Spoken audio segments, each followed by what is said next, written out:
Premia, 7e rencontre de la chanson francophone, le 30 octobre 2013.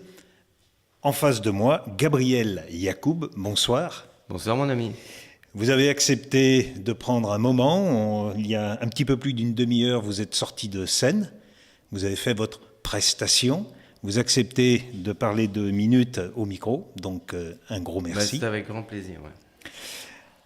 Vous êtes sorti après avoir confié à votre public votre problème de voix. Quasiment un faune. Non mais je traîne un vieux bout de rhume, mais ça arrive à tout le monde. Hein. Mais j'étais sûr que j'étais guéri, donc j'avais aucune inquiétude. Et je suis arrivé sur scène extrêmement confiant.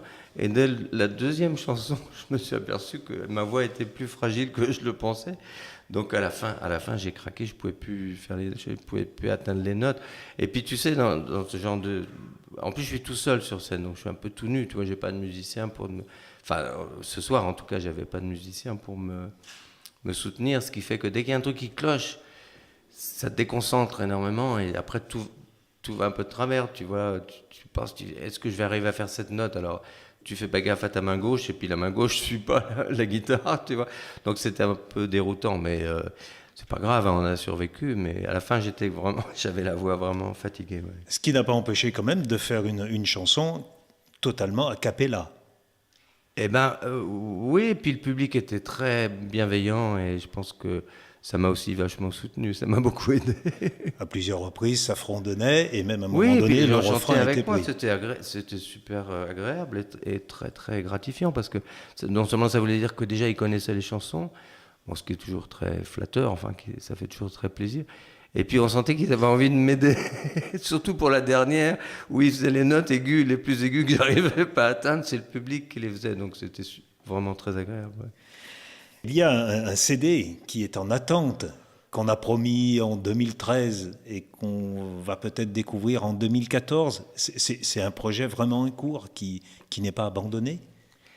Alors ça dépend duquel projet tu veux parler, parce qu'il y a plusieurs projets. Si tu veux, pour l'instant j'ai deux projets assez distincts. C'est qu'on a refait Malicorne. Bon, Voilà, c'est une c'est le nouveauté. projet Malicorne. Ouais, alors il y a le projet Malicorne, mais ce qui m'empêche pas de continuer mes projets à moi en tant qu'auteur-compositeur. Tu vois, donc il y a plusieurs projets en cours, mais le projet Malicorne va se concrétiser dans l'année qui vient. Ouais. On espérait le sortir fin 2013, mais on n'a pas eu le temps de travailler. Puis on veut faire, si tu veux, on s'est arrêté 30 ans quand même, donc on veut pas revenir avec un truc bancal. Donc on travaille beaucoup sur le projet, sur le répertoire, en essayant d'élargir le champ de nos recherches. Tu vois, on essaie de toucher des domaines qu'on n'avait jamais touchés avec Malicorne, comme par exemple les compositeurs contemporains qui ont écrit sur la musique traditionnelle, comme par exemple des choses qui viennent d'ailleurs, comme de Louisiane. On n'avait jamais touché au répertoire de Louisiane. Ou bien on va creuser aussi la musique médiévale, la musique au Moyen-Âge et la musique Renaissance qu'on avait fait qu'effleurer jusqu'alors. Donc là, on va essayer d'aller un petit peu plus loin dans ces directions-là. Avec des clins d'œil du côté de Debussy et de Ravel, j'ai cru Et comprendre. ben justement, oui, parce qu'il y a un travail ces gens-là ont fait un travail formidable et qui nous voilà, qui nous semble. Quand on a commencé Malicorne, on était gamin, on avait 20 ans, on n'avait aucune culture musicale. Donc pour moi, Ravel, c'était une abstraction totale, tu vois.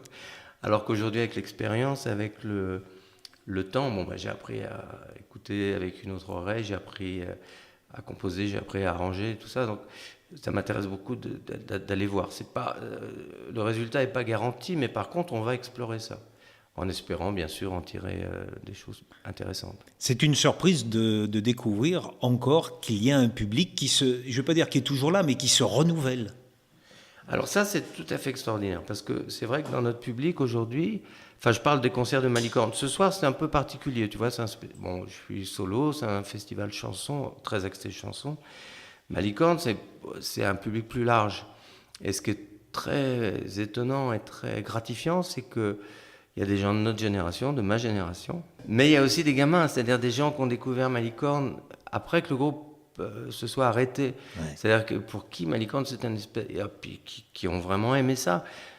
Alors, parfois grâce à leurs parents ou grâce à l'héritage, tu vois, un peu famille, parentale, enfin les aînés, soit par des copains. C'est-à-dire, moi, je connais des gamins qui sont venus me voir et ils me disent, moi, c'est un copain qui m'a fait entendre ça. Enfin, il y a aussi ce côté spontané. Comme moi, j'ai pu découvrir le jazz tout seul, c'est pas mes parents qui m'ont fait découvrir le jazz. Et c'est vraiment intéressant parce que ça veut dire qu'il y a un lien, il y a une espèce de lien de sensibilité qui est indéniable et qui est formidable. Et ces gens-là qui sont très jeunes, ils n'ont jamais vu Malicorne sur scène. Et là, d'un seul coup, ils voient les gens. Tu vois. Alors, ils imaginent qu'on a 90 ans, qu'on est des vieux, tu vois, qu'on est barbus et chenus, alors qu'ils voient des gens. Bon, on n'est pas très jeunes, mais ils voient des gens qui sont vivants, qui chantent sur scène, qui jouent et tout ça. Et c'est très touchant parce qu'il y a des réactions vraiment étonnantes. Ouais. Le spectacle vivant. Bien sûr, ça. absolument, absolument. Et puis avec ces musiques traditionnelles, il y a un côté intemporel qui est, si tu veux, comme ça n'a jamais été à la mode, c'est indémodable puisque ça n'a pas été à la mode. Donc il y a cette espèce de, ça touche, tu vois, des sensibilités différentes. Au cours des années, on a vu Malicorne, si tu veux, intéresser des folkeux, les jeunes folkeux dans les années 70. Après, ça a été des ethnomusicologues. Après, ça a été des gothiques. Parce qu'ils trouvaient qu'il y avait un rapport, tu vois, entre ces musiques un peu sombres, un peu, tu vois, traditionnelles, qui racontent des histoires un peu sombres. Et après, alors maintenant, tu as plein de musiciens déjà. Enfin, au niveau pédagogique, il y a beaucoup plus de choses aujourd'hui qu'il y en avait dans les années 70. Oui. Donc, tu as plein de musiciens partout et des gens très, très jeunes. Et d'un seul coup, ils découvrent que 40 ans avant, il y avait des gens qui faisaient déjà ça avec une vision moderne, parce qu'on ne faisait pas que reproduire le folklore ou, tu vois, les choses traditionnelles, puisqu'on était très audacieux, on était très prétentieux d'ailleurs, mais on avait 20 ans, on avait envie de créer des choses originales et voilà, avec beaucoup d'ambition et de fougue de la jeunesse. Et le répertoire de Gabriel Yacoub, il est à côté. Ce n'est pas tout à fait le même, donc. Alors, c'est une autre veine. Je dois avouer que je mélange un petit peu les deux. Parce que quand on a arrêté Malicorne, moi j'ai commencé c'est là où j'ai commencé ma carrière d'auteur-compositeur. Et c'était au moment où on a arrêté Malicorne, chacun avait des projets différents, extrêmement différents, qui n'étaient pas du tout compatibles. Il y a des fortes personnalités. Bien sûr. Hein? Et on a fait ça vraiment sans aucun litige, en toute amitié, en toute complicité, parce que chacun avait des projets qui étaient différents. Laurent Vercambre a fondé le Quatuor, qui était un spectacle burlesque. Il dit, moi j'adore Malicorne, mais c'est trop triste, c'est trop sombre, j'ai envie de me marrer, tu vois. Donc il a fait le Quatuor, qui est un spectacle magnifique, burlesque, enfin un spectacle d'humour, enfin qui est musical, qui est musicalement c'est très bien, mais c'est plus de l'humour, enfin c'est plus dans la catégorie humour que chanson. Moi, c'est à ce moment-là que j'ai commencé à écrire mes propres textes, donc j'avais envie de développer ce travail qui m'a tout de suite passionné et qui a même dépassé largement mon envie musicale. C'est-à-dire que je suis plus aujourd'hui... mon moteur, c'est plus l'écriture que la musique ou que le spectacle. J'ai beaucoup plus de plaisir à écrire qu'à composer ou à donner des spectacles en réalité. Il est même question, j'ai cru comprendre à un moment donné, de faire une chanson ou quelque chose qui tournerait autour de Jeanne d'Arc. Et comment tu sais tout ça? Parce que je prépare, monsieur. Écoute, j'ai écrit un texte. Je me suis aperçu, parce que je suis passionné par la mythologie, et je me suis aperçu que Jeanne d'Arc est un personnage, peut-être le personnage français mythique et historique en même temps, le plus célèbre, enfin le plus populaire et le plus extraordinaire. Il y a une statue de Jeanne d'Arc dans chacune des églises de chaque village de France, ou quasiment, et qu'il y a zéro trace dans la tradition. Et ça m'a semblé très étrange. Il y avait une chanson de Leonard Cohen. Ah oui, alors non, mais en Angleterre, attends, les anglophones, oui. D'accord, pardon. Alors, oui. Leonard Cohen, effectivement. Et en Angleterre, il y a des trucs. En Angleterre, il y a des chansons sur Napoléon. En France, vrai, il n'y en a pas. Ils sont très fanatiques de Napoléon. Voilà, en France, alors il le détestait, mais il le respectait comme un ennemi valeureux, si tu veux. Donc, tu as des chansons sur Napoléon, alors qu'en France, il n'y en a pas. Et Jeanne d'Arc, c'est un peu. Mais Napoléon m'intéresse moins que Jeanne d'Arc. Enfin, c'est le côté mythique de Jeanne d'Arc. Il y a le côté médiéval. Ouais, puis le symbole que ça représente, tu vois, puis le mystère qui entoure le personnage de Jeanne d'Arc, parce que Voilà. Donc j'ai écrit un texte pour essayer de combler cette lacune. Alors encore une fois, c'est un peu prétentieux, mais voilà, j'ai écrit ce texte et j'ai demandé à mon ami Bruno Coulet, qui est un musicien que j'adore, avec qui on travaille régulièrement, Ouais. d'en composer la musique. Le peuple migrateur, Voilà, les qui a fait les films. musiques de tout, il fait pratiquement toutes les musiques de films de Jacques Perrin, Oui. Himalaya, Le peuple Himalaya, migrateur, voilà. Océan, le dernier, c'est dans Ça doit être Océan. quelque chose de travailler avec ce monsieur. Passionnant, c'est passionnant. Moi, je le connais depuis très très longtemps. On a collaboré. Enfin, j'ai surtout écrit des textes pour lui. On a travaillé ensemble depuis 78, je crois, avec Bruno. Oui. Ouais. D'habitude, on propose à l'invité de lire un petit texte, quelque chose. On ne le fera pas pour raccourcir, mais simplement je vais citer, moi ce que j'avais choisi, c'était un texte de Michel Tournier, extrait de son petit livre Gilles et Jeanne, Gilles de Rais. Et bon, Mais c'est passionnant. Alors, Michel Tournier s'amusait aussi un peu comme moi je l'ai fait dans ma chanson, mais c'est sa spécialité un peu à Tournier, c'est de partir d'un mythe et puis après d'inventer. Il a fait les rois mages, il a fait les légendes allemandes, là, le roi des Aules, l'ogre de voilà. Voilà, et il a fait,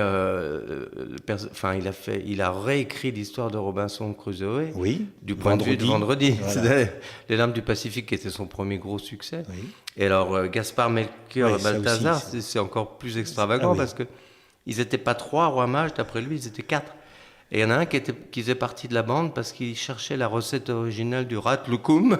Voilà. Et il se retrouve dans les mines de sel complètement. Voilà. Donc il n'arrive pas à la crèche, il n'arrive pas à voir. Et il le retrouve après la scène.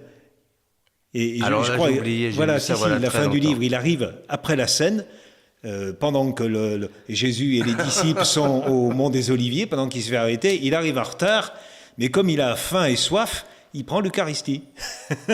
Alors ça, j'ai oublié ce détail. Mais dans le cas de Gilles et Jeanne, c'est passionnant parce que historiquement, historiquement, encore une fois, entre guillemets, mais Gilles de Rais a rencontré Jeanne d'Arc. Oui. Alors, Gilles de Rais, c'est le mal absolu. Jeanne, c'est la pucelle, c'est la Vierge, c'est la... Enfin bon. Donc, leur relation... Enfin, le fait qu'ils se soient rencontrés devient quelque chose d'absolument phénoménal. Parce que, alors, est-ce qu'ils ont été amants? Bon, lui prétend qu'ils ont été amants, mais... bon, évidemment, il invente, mais en même temps, le scénario est quand même extraordinaire. C'est quelque chose de absolument improbable. Là, il y a motif à faire du texte. Bah oui, bien sûr. Et à le chanter. Bien sûr, oui. En tout cas, c'est gentil d'avoir pris 2 minutes. C'est vraiment plaisir. Quelque chose de bien. Gabriel Yacoub, merci. Merci à toi. Bonne fin de soirée. Merci.